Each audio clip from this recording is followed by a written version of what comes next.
Language Learning Series, using the Memory Palace for learning English. Okay, so today we're going to unlock a memory technique that is so powerful it honestly feels like a superpower. And the best part? You don't need any special apps, you don't have to spend any money, you don't need any weird equipment. Nope, all you need is your own brain and a space you already know by heart.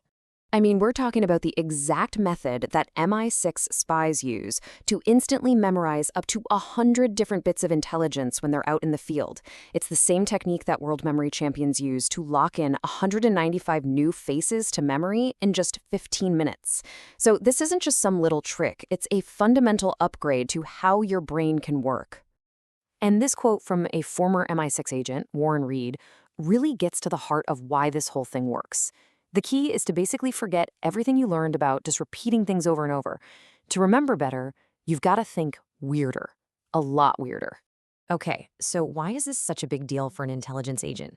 Well, just imagine you're in some high-stakes meeting where you absolutely cannot take notes. You've got to remember names, license plates, secret locations, strings of numbers, maybe 100 different elements. For agents like Warren Reed, having an elite, totally reliable memory isn't just a nice to have, it can be a matter of life and death. And this is the tool they have to master. You know, the technique itself is actually pretty simple. It's called the memory palace, or as Reed was taught it, the My Family Home technique. So first, you pick a route through a place you know intimately, like the back of your hand. Second, you take whatever you need to remember and turn it into a bizarre, unforgettable image. For instance, to remember a launch parameter of 45 degrees, you might picture a giant missile leaning at a 45-degree angle against your front door, just making the whole frame groan and splinter. And then finally, to remember it, you just mentally walk that route. And that missile, it's going to be right where you left it. But here's what's really wild. This cutting-edge piece of spycraft, it isn't new at all.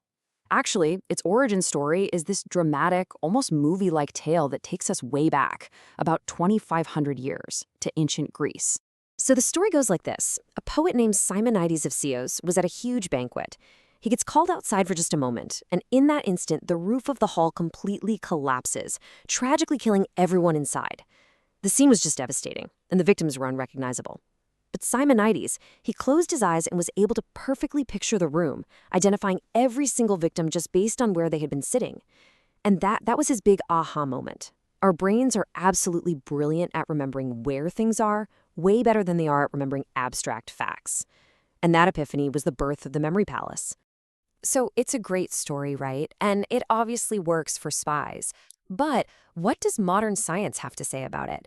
Is there any hard evidence that this ancient method can really transform an ordinary person's memory? Well, the scientific community has answered. And the evidence? It's overwhelming. Well, first up, let's look at the intelligence world itself.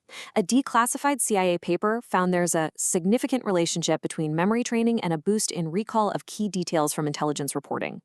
Basically, the CIA's own research backs it up. These techniques give their analysts a critical edge. But honestly, the most jaw-dropping proof comes from a huge 2017 study in the journal Neuron. Researchers took a bunch of regular people and split them into groups. After 40 days, the control group saw, well, no change. A group that trained with standard memory games got a little better, by about 11 words, but the group that used the memory palace, get this, they more than doubled their performance. Let me put a number to that for you. Before they started, the Memory Palace group could remember, on average, 26 words from a list.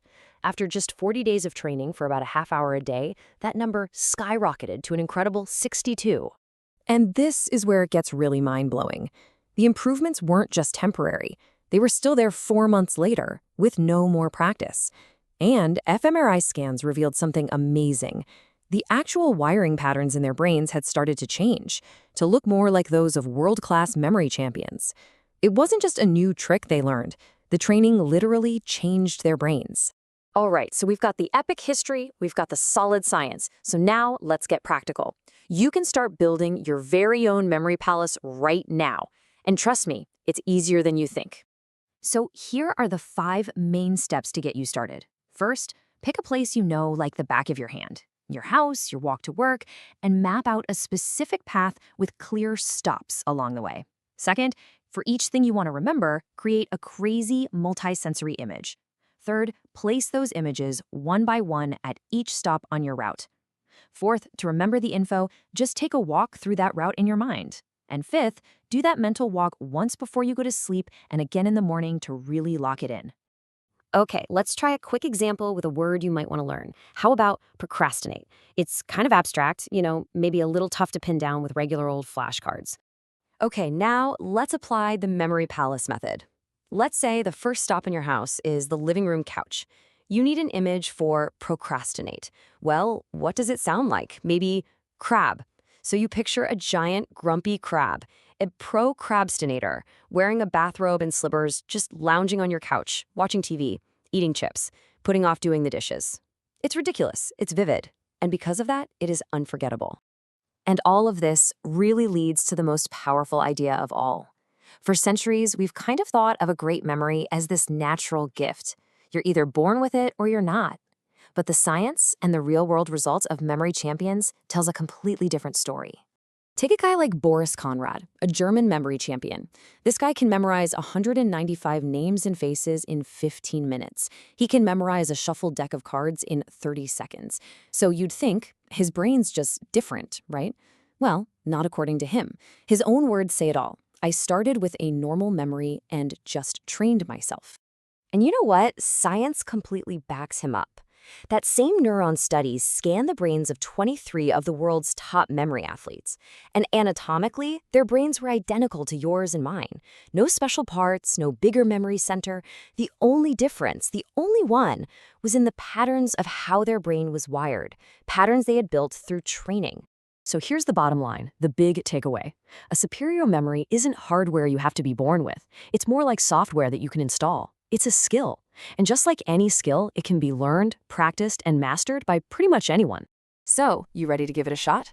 Here's a simple starter plan. Step 1. Build your palace. Spend just 5 minutes today mapping out a route in a familiar place. Step 2. Encode 10 things. Pick 10 new vocabulary words or 10 dates for a history test and create your bizarre images for them. And Step 3. Walk your palace daily. The research shows that just 30 minutes a day for 40 days can literally double your ability to recall things. This technique has been around for thousands of years, used by everyone from ancient poets to modern spies, and the science proves it can physically change your brain for the better. So the only real question left is, what are you going to fill your palace with? Your journey to a better memory starts right now.